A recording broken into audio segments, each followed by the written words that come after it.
gente, muito bom dia. Hoje, terça-feira, 10 de março já, e a gente inicia essa manhã maravilhosa de terça-feira aqui na sua companhia no TV Mar News. Lembrando que se você quiser se deslocar, mas não quiser perder a programação aqui da TV Mar, não tem problema algum, é só você baixar o aplicativo da TV Mar no teu celular e você vai ter toda a nossa programação aqui, ó, na palma da tua mão. Nós também estamos presentes lá no portal Gazeta Web e lá você vai poder ver, inclusive, toda a nossa programação ao vivo também. Acesse o portal www.gazetaweb.com e você, além de ficar por dentro de toda a programação aqui da TV Mar, é claro, vai poder ficar muito bem informado sobre tudo o que está acontecendo aqui no nosso estado, no país e no mundo inteiro. Nós também estamos presentes nas redes sociais, então acompanhe a gente, segue a gente lá no Instagram, no Facebook e também no nosso canal do YouTube. Lá você vai poder ver e rever todas as nossas matérias, os nossos programas, as nossas entrevistas e as matérias especiais também, tá bom? Olha só, vamos logo diretamente falar com o Fernando Palmeira, ele já está presente aqui nas ruas de Maceió para nos passar informações, as primeiras informações da manhã de hoje. Bom dia, Fernando, o que é que você traz para a gente? Bom dia, Polane, para você, para toda a nossa equipe, para quem nos assiste, um abraço carinhoso de todos nós. Pois é, o que eu trago de novidade não, que não é novidade, é informação, é prestação de serviço. Já dizendo que o sol continua reinando em nossa capital, nós estamos aqui na Avenida da Paz, trânsito fluindo normalmente. E por falar em trânsito, a gente fala em veículos, fala em carro, fala nas leis do trânsito e também na obrigatoriedade da habilitação, além da regularização do carro. São os serviços do Detran oferecidos agora online, numa escala bem maior e com mais comodidade para você, usuário do Detran. E para trazer maiores detalhes, inclusive sobre habilitação online, que é também presencial, mas para quem está no interior, principalmente aqui mesmo na capital, para a maior comunidade, está assim tendo a oportunidade de fazer os procedimentos do Detran via online. Vamos conversar com Ana Fábia, chefe de articulação regional do Detran, e ela nos fala da importância da internet, do site e desse atendimento rápido online. Exato, bom dia a todos. O Detran ele já tem intensificado muito, né, na informação dos serviços que estão disponíveis no site, né? E nesse primeiro momento a gente está intensificando mais ainda, em especial, os serviços de habilitação. Então, se você precisa resolver serviços de habilitação, é importante saber que a sua presença é necessária em poucos serviços. A maioria dos serviços de habilitação já estão disponíveis no site. Então, para a comodidade do cidadão, o Detran alerta para que antes de você dirigir-se a um posto de atendimento, procure o site, dê uma olhada quais são os serviços que estão disponíveis virtualmente. E se ainda persistir a dúvida, você pode acessar o call center. Você pode ligar para o 3315-1533 e tirar essa dúvida. Esse serviço que eu quero fazer realmente precisa da minha presença? Pelo celular, pelo computador, eu consigo resolver essa situação de habilitação? Pois é, eu fico imaginando o pessoal, principalmente nos ambientes mais distantes, o interior do estado principalmente, sem sair de casa, com toda a comunidade, pode ter lá toda essa documentação, inclusive a habilitação. Exatamente. E é importante salientar o seguinte: quais são os serviços que são presenciais? Quais são os serviços que o cidadão efetivamente precisa dirigir-se a um posto de atendimento? Então, a primeira habilitação ela é necessária, porque eu vou me identificar, vou apresentar a identidade, o CPF, o comprovante de residência. É o primeiro contato do cidadão com o Detran. E até para a gente poder passar algumas informações mais condizentes com aquele serviço. Outro caso também é um registro de outro estado, ou seja, o cidadão que ele é habilitado em outro estado, se ele vem ao estado de Alagoas, ele precisa, é como se fosse uma primeira habilitação aqui no estado, então ele precisa se apresentar e dizer, olha, eu quero transferir minha habilitação de outro estado para cá e quero fazer a renovação ou uma alteração de dados, o que for. Outro caso também importante que é preciso a presença do cidadão é quando ele é habilitado em outro país, então ele vai fazer um registro de estrangeiro, então da mesma forma equivale a uma primeira habilitação aqui, então ele precisa estar presente com a documentação. E uma outra situação ainda que existe é uma alteração de dados. Digamos, a pessoa é solteira, a pessoa se casa, altera o nome, então ela precisa apresentar a documentação que houve essa mudança de nome, essa mudança de característica, para a gente poder fazer uma nova emissão. E por fim, se a pessoa teve a CNH emitida e por algum motivo ela foi emitida com algum erro, ela precisa ir ao posto de atendimento, apresentar a habilitação e solicitar uma reemissão sem custo para fazer a correção. Né? Então, esses casos são os casos mais específicos. E por fim, mas em breve esse último serviço não mais vai ser necessária a presença, é a alteração de endereço. Digamos que quando você for fazer um serviço pela internet, sempre vai solicitar o CEP da rua. Né? Então, esse CEP, se ele estiver desatualizado, você hoje vai precisar ir ao Detran. Mas em breve a gente também vai disponibilizar um portal seguro no sentido de o cidadão fazer outros serviços, inclusive alterar o próprio endereço. Com relação à renovação de habilitação, por exemplo, vai haver algum momento em que vai ter que ir à clínica, etc. Como é que é? Exatamente. O que acontece? Para uma renovação, que é o volume maior de serviço, o cidadão acessa o site, emite a taxa. Nessa taxa vai estar o valor do Detran e o valor da clínica e todas as orientações de acessar o site, agendar o dia e a hora para sua maior comodidade.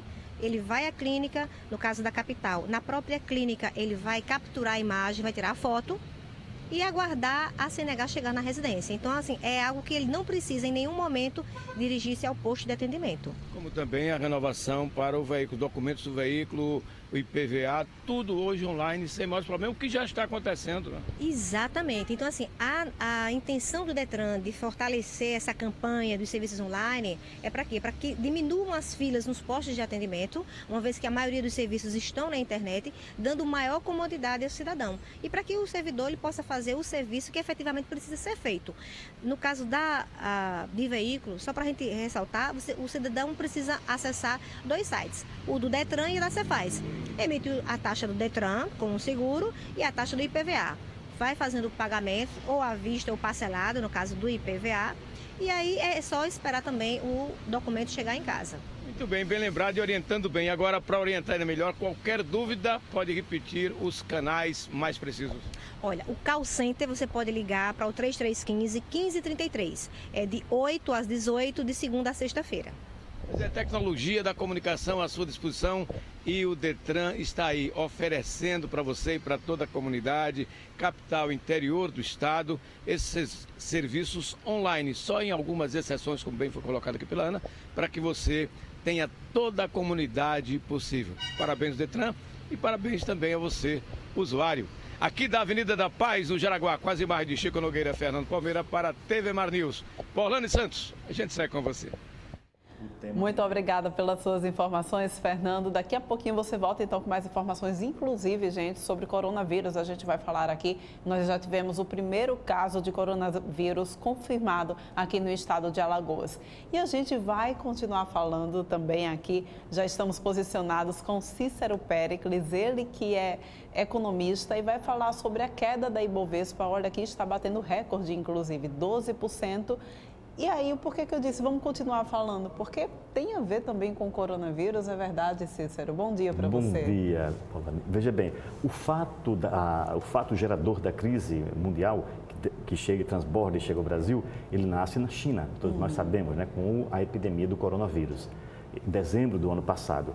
E, evidentemente, que a China, em sendo o primeiro parceiro comercial do Brasil, a segunda maior potência econômica também mundial, neste momento, quando ela retrai a sua economia, ela influencia todo o conjunto da economia internacional. É evidente, né? É importante dizer e completar, a China compra 30% de tudo que o Brasil vende. Então, qualquer perturbação na China, isso implica em prejuízo para o Brasil. Só que não ficou na China, o vírus migrou, ele foi para 69 países, muita gente. Então, em países importantes, Canadá, Estados Unidos, Brasil, Itália, Coreia, Japão, e isso também, claro, deu um baque enorme na economia mundial. O segundo momento do coronavírus, né? Que afeta, por quê? Porque dificulta, você está acompanhando agora a Itália. A Itália está paralisada, 60 milhões de italianos estão proibidos de sair de casa. Isso, claro, diminui o consumo, diminui o investimento, cria uma situação típica, né? Anômala.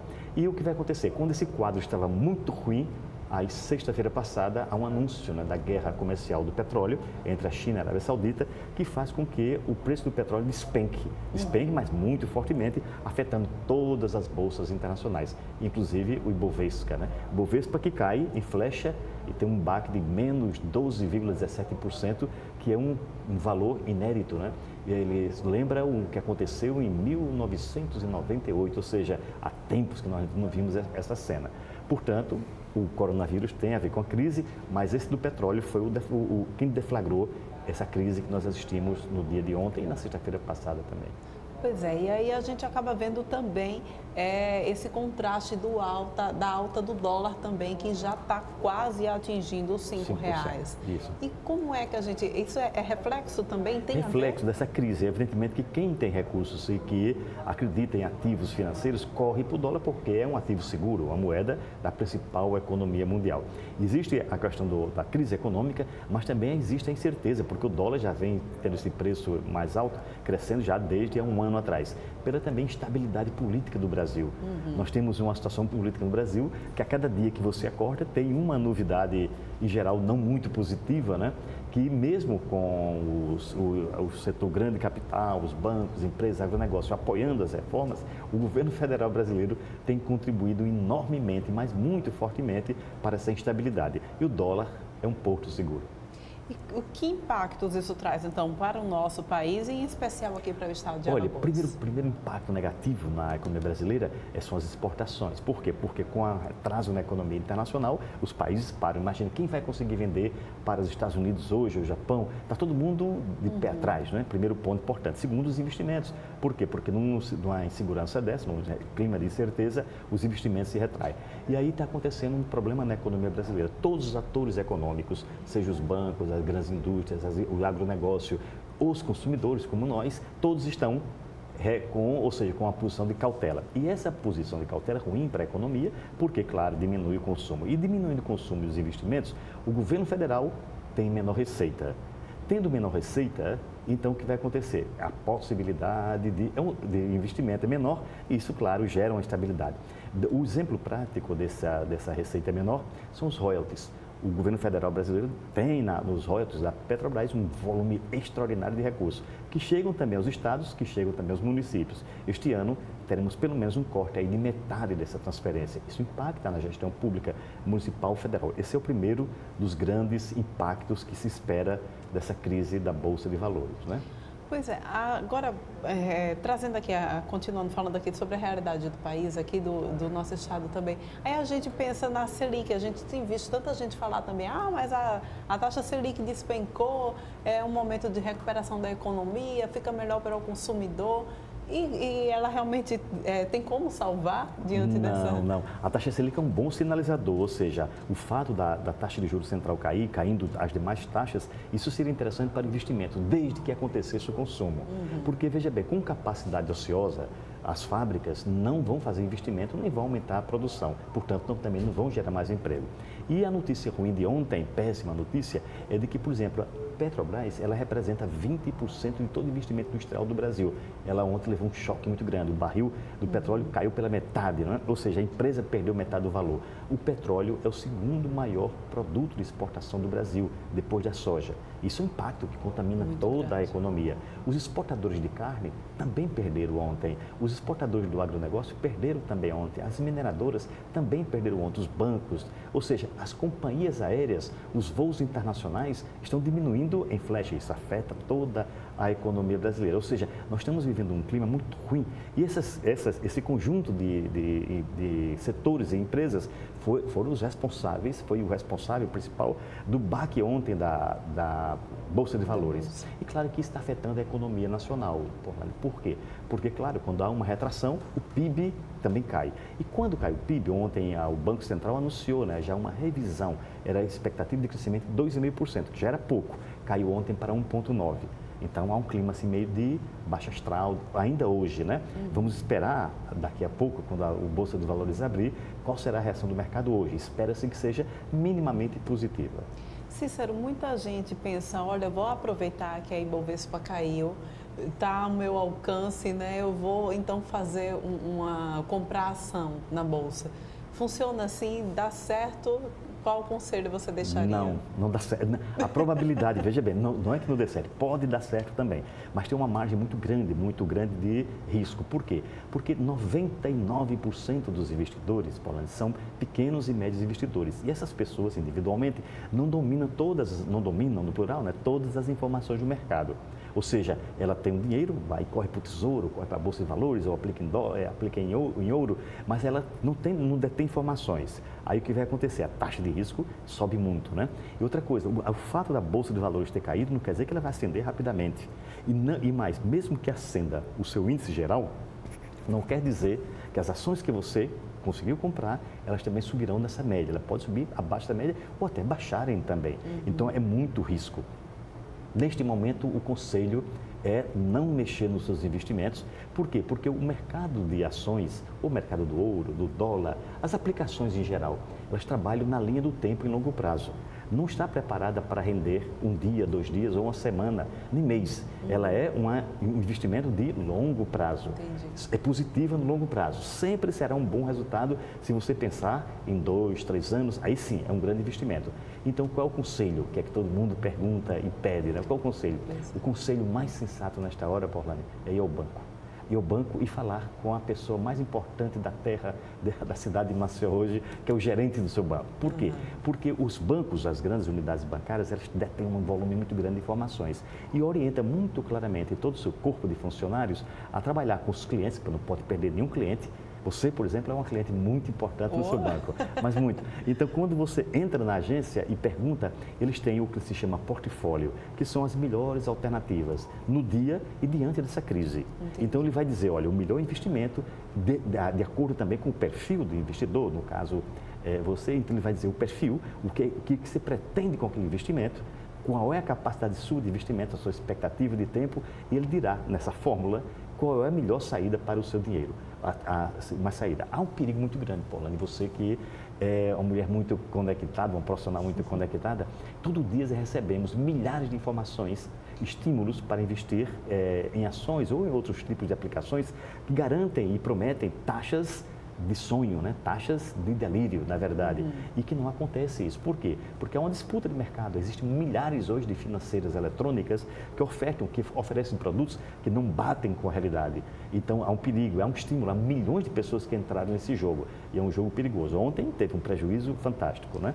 Então, eu acredito que a melhor saída, ainda mais sensata, é procurar O gerente do gerente banco. do banco. Cícero, e para quem já perdeu com essa queda da bolsa, o que é que deve fazer? Ter calma, ter paciência. Pelo seguinte, porque o mercado, ele, como eu falei, ele é oscilante, né? E investe a longo prazo, ele gera uma pressão muito grande por resultados. As pessoas colocam o dinheiro e esperam o retorno, como diz a propaganda, né? Ou seja, duplique o valor do seu dinheiro em curto espaço de tempo. Isso não existe. Então, essa pressão gera uma emoção muito forte, claro, porque todos nós somos feitos de emoções, né? Então, as emoções muito fortes, e essas emoções, Porlane, leva a uma situação de medo, não é? O medo quando você vê a Bolsa de Valores despencar e aquele pacote de ações que você comprou ligado a um determinado tipo de empresa, a Petrobras, por exemplo, despencar junto com o seu dinheiro, é evidentemente que gera um medo. E o medo gera o pânico, que é o irmão gêmeo de quem? Do erro. De levar você ao erro. Então, a melhor situação é respirar fundo, se desconectar um pouco deste momento, esperar que o quadro estabilize. Os bancos, eu digo que são os melhores orientadores, primeiro porque acumulou um volume de informação muito grande, segundo também acumulou experiência no trato de crises. Não é a primeira crise da Bolsa de Valores, nem será a última, né? Então, eles sabem tratar exatamente do que você pode fazer. E da mesma forma como você o procurou para fazer o seu investimento, procure para garantir qual é o menor prejuízo, porque neste momento, seguramente, ainda todos tiveram prejuízos. Pois é, aí já está chegando, inclusive, mensagem dos nossos telespectadores. A primeira pergunta, eu acho que todo mundo quer saber, né? Com a queda do petróleo, barril do petróleo, vai baixar também o preço da gasolina? Sim. Ai, coisa Aí veja boa. bem, o preço baixará, ou seja, por quê? Porque na verdade a Petrobras definiu que o vínculo é internacional com o preço dos seus combustíveis, ou seja, a Petrobras faz uma avaliação constante, né, de para cima e para baixo do valor da gasolina. Gasolina e óleo diesel, naturalmente. Então, como houve uma baixa muito forte, não se espera que esse volume, por quê? Porque, na verdade, o valor da gasolina, ele tem os impostos, que não mudaram por causa da crise, né? Ele tem a margem de lucro das empresas, que não baixa apenas o valor, que é 1/3 do valor total da gasolina, é o valor do petróleo, né? O valor da compra da gasolina mesmo. Então, deve baixar, mas não, evidentemente, 50%. Baixa um pouco. E isso, para Alagoas, não é uma boa notícia. Por quê? Porque vai tirar competitividade do álcool. O álcool já não está conseguindo concorrer muito fortemente com a gasolina. Então, se a gasolina cai um preço, o álcool vai sofrer um baque muito forte neste momento, que é o momento de entre safra em Alagoas, né? Então, não é notícia boa também para os alagoanos. Isso é um dos impactos que essa crise na Ibovespa está trazendo para o nosso estado. Para o nosso estado. Quais outros? Olha, primeiro, transferências federais, ou seja, quando o recurso diminui, os recursos federais diminuem para o orçamento, para a Receita Federal, evidentemente que as transferências serão mais difíceis. E isso vai ser usado muito ao longo desse ano como argumento. Olha, nós estamos em crise, não podemos financiar o Canal do Sertão, não podemos financiar, não podemos pagar, não tem que ter cortes. Vai ser o primeiro impacto. Segundo, o turismo. Dependemos hoje do turismo. O turismo representa aproximadamente 10, 12% da economia lagoana. E evidentemente que a classe média, quando retrai a sua renda, quando há perdas na renda, ela dispensa a viagem. Não pode dispensar alimentos, remédios, roupas, aluguel, os compromissos mais importantes da família, não é? Então o setor turístico alagoano tem que se preparar porque já está acontecendo no âmbito internacional. O terceiro aspecto importante é a construção civil, que depende também de recursos do sistema financeiro nacional, principalmente da Caixa Econômica Federal. Para quê? Para fazer investimentos nos programas e também para financiar imóveis, para compras de imóveis, que é o que toca a construção civil. E por último, as nossas exportações. As nossas exportações, nós dependemos do Porto de Jaraguá de 95% das vendas de açúcar. E claro, quando as commodities, quando as matérias-primas caem, o açúcar também cai. Portanto, o efeito sobre a economia lagoana não é somente nacional, porque nacional, Porlane, é uma abstração. Quando você fala o Brasil é a Amazônia, o Nordeste, o Centro-Oeste, e cada economia dessa tem características industriais, comerciais diferenciadas. E nós dependemos desse momento, desse recurso que eu acabei de falar aqui agora. Então devemos ter, neste ano de 2020, dificuldades adicionais. Já estávamos tendo, né? E vamos ter dificuldades adicionais. Pois é, Cícero, e quem já está endividado, o que fazer diante de um momento como esse? Que caminho seguir para conseguir contornar todo esse caos na economia que a gente está passando? Veja bem, o endividamento, ele também, assim como os investimentos, ele também tem características. Há quem deva o financiamento do carro, há quem deva o financiamento atraso, né, de financiamento imobiliário, há quem deva no comércio em geral, está no SPC, Serasa, são características diferentes. Da mesma forma, como os investimentos, quem tem débito tem que fazer um estudo de cada caso desse, fazer um programa, né, de regularização financeira, e nesse aspecto aí sim as famílias em geral contribuem muito fortemente para que esse problema seja diminuído. Mas se o caso atinge uma situação onde o seu salário e a sua família, ou seja, o seu entorno não consegue ajudar nem se definir isso aí, tem que procurar alongar esta dívida junto à agência bancária. Outra vez. Ou vai para discutir seu investimento, ou vai para discutir suas dívidas. Por exemplo, pessoas que podem acessar o crédito consignado, que é o mais baixo, para pagar dívida, enrolar e parcelar. Então, cada caso, mas o número de endividados em Alagoas cresceu muito agora em janeiro. E a tendência com esta crise é de que o nível de endividamento, e até porque, tem um elemento psicológico. Quando você fala em crise, automaticamente as pessoas também sentem na pele a sua parte, né? A sua contribuição. Portanto, a orientação para quem tem débitos, para quem tem dívidas, também é procurar planejar e, claro, buscar a famosa agência bancária. Cícero, muito obrigada pela sua participação aqui. Aos 45 do segundo tempo, consegui trazê-lo aqui para o tema. Alegria. Muito obrigada, tá? Gente, olha só, a gente continua, de certa forma, falando também, né?